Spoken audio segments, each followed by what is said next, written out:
Assalamualaikum warahmatullahi wabarakatuh. Nama saya Laili Robi. Nah, di sini kami memilih daerah Ranggang. Daerah Ranggang berada di Kabupaten Tanah Laut. Kabupaten Tanah Laut sendiri merupakan salah satu kabupaten yang terletak di selatan Pulau Kalimantan.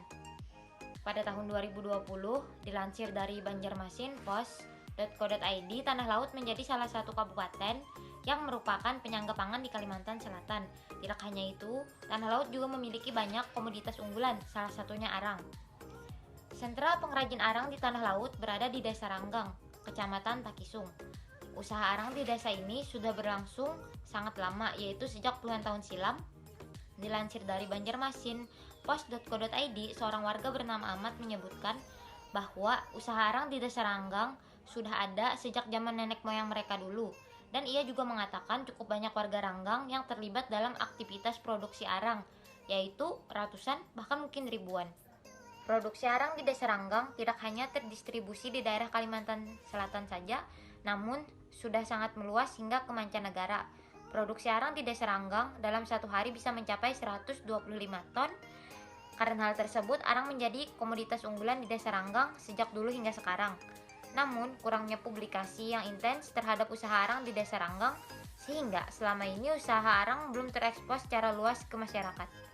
Perkenalkan, nama saya Nurmayanti. Di sini saya akan menjelaskan analisis berdasarkan 6 aspek yang perlu diperhatikan dalam mengembangkan agroindustri, di mana komoditas unggul arang sebagai komoditi unggul daerah Ranggang.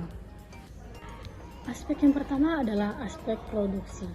Aspek produksi pembuatan arang menggunakan bahan baku kayu dengan jenis kayu yang paling banyak digunakan adalah kayu alaban. Secara kualitas, kayu alaban memiliki beberapa jenis yang tinggi. Semakin tinggi berat jenis kayu, maka semakin tinggi pula kerapatan kayu tersebut, sehingga sangat berpengaruh dengan baiknya kualitas arang. Secara kuantitas, pengguna kayu dapat dipengaruhi serta masih terbuka luas perkembangannya seiring dengan semakin mahalnya dan langkanya minyak bumi. Secara kontinuitas, usaha arang dapat berkelanjutan dengan memanfaatkan bahan lainnya sebagai bahan bakunya arang, seperti limbah perkebunan dan limbah pertanian ataupun pelepah dari kelapa sawit. Selanjutnya adalah aspek pasar. Aspek pasar berkembang secara dinamis, dapat dipenuhi dengan meningkatkan produksi arang perharinya dengan menggunakan bahan baku lain, sehingga tidak takut akan habisnya sumber bahan baku dari arang tersebut. Aspek distribusi. Aspek distribusi di Kalimantan Selatan sendiri, produksi arang tidak hanya terdapat di Desa Ranggang saja, melainkan di Kecamatan Jorong dan Kecamatan Bati-Bati. Namun Desa Ranggang, Kecamatan Takisung menjadi produsen terbesar di Kalimantan Selatan. Bahkan pendistribusi arang di Desa Ranggang sampai ke luar negeri.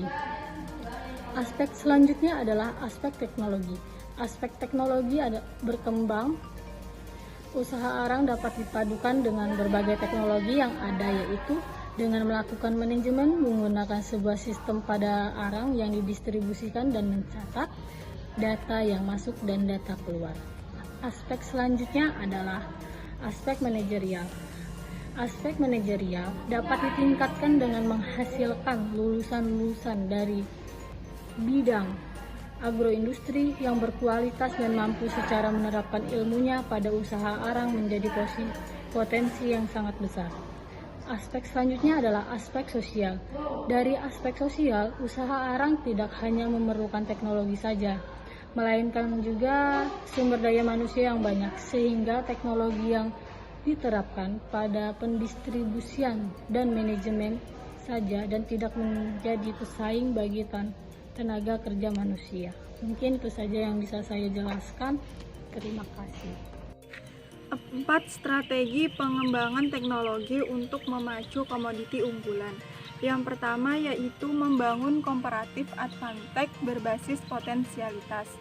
Desa Ranggang, Kecamatan Takisung memiliki komoditi unggulan berupa arang yang sudah ada sejak puluhan tahun silam. sehingga tidak hanya berpotensi sebagai kemajuan desa, namun juga berpotensi sebagai energi alternatif yang lebih murah dan dapat berlangsung secara terus-menerus, mudah disimpan dan digunakan, serta lebih efisien dalam pengangkutan. Upaya pencapaian dilakukan dengan membangun kemitraan antar dunia dengan lembaga-lembaga penelitian sehingga potensi yang terdapat di Arang tidak menjadi sia-sia. Yang kedua yaitu membangun competitive advantage berbasis inovasi teknologi. Proses pembuatan arang yang sangat tradisional dapat dipadukan dengan teknologi manajemen yang baik, sehingga arang tidak hanya menjadi komoditi unggulan, namun juga menjadikan pendistribusian arang menjadi lebih efisien pula. Upaya pencapaian dilakukan dengan membentuk jaringan sumber informasi agar pendistribusian menjadi lebih luas, dan dengan informasi yang masuk dan keluar ke depannya dapat membuka industri arang menjadi semakin berinovasi dengan perkembangan teknologi. Yang ketiga yaitu membudayakan kehidupan industrialisasi sampai ke desa-desa.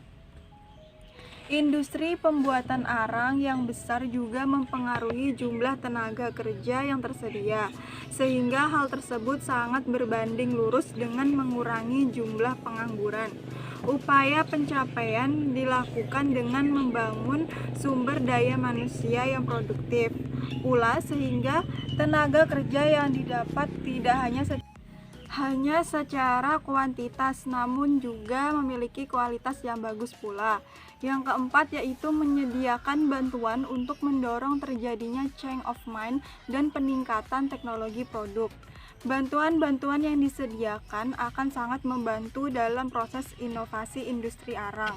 Upaya yang dilakukan menghasilkan teknologi pertanian andalan, sehingga dengan teknologi pertanian yang dihasilkan dapat menumbuhkan industri agro setempat dan juga mendorong peningkatan kualitas dan kuantitas dari produk. Perkenalkan, nama saya Ahmad Aredi Setiawan, dan di sini saya akan menjelaskan mengenai teknologi tepat guna komoditas lokal. Teknologi tepat guna yang akan saya jelaskan adalah mengenai sebuah rancangan teknologi tepat guna yang mendukung pengembangan komoditas unggulan.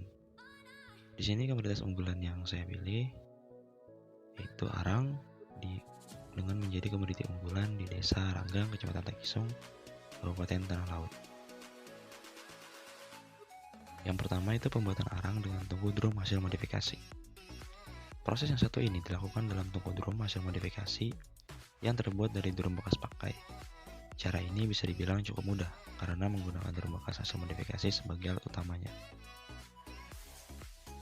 Yang kedua, pembuatan arang dengan tungku tradisional hasil modifikasi.